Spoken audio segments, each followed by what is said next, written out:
ഇന്ന് നമുക്ക് frozen chicken nuggets ഉണ്ടാക്കിയാലോ. അതിനുവേണ്ടി സുഗണയുടെ ഡെൽഫ്രസ് ബ്രാൻഡിൻ്റെ ഒരു പാക്കറ്റാണ് എടുത്തിരിക്കുന്നത്. ഇതിപ്പോൾ 500 ഗ്രാമാണ് ക്വാണ്ടിറ്റി. ഇതിൻ്റെ റേറ്റ് വരുന്നത് 250 രൂപയാണ്. കടയിൽ നിന്ന് വാങ്ങിയതിന് ശേഷം നമ്മൾ ഫ്രീസറിലാണ് ഇത് സൂക്ഷിച്ച് വയ്ക്കേണ്ടത്. നമ്മൾ ഉണ്ടാക്കുന്നതിന് അരമണിക്കൂർ മുൻപ് വെളിയിലെടുത്ത് വയ്ക്കണം. ഇപ്പോൾ ഞാനിവിടെ 7 എണ്ണം എടുത്തിട്ടുണ്ട്.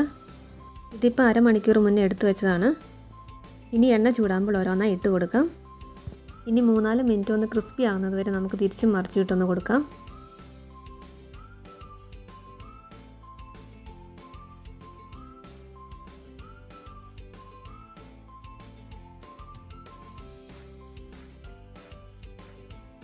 അപ്പോൾ ഇത് നമ്മുടെ ഫ്രോസൺ ചിക്കൻ നഗറ്റ്സ് ഇവിടെ റെഡി ആയിട്ടുണ്ട്.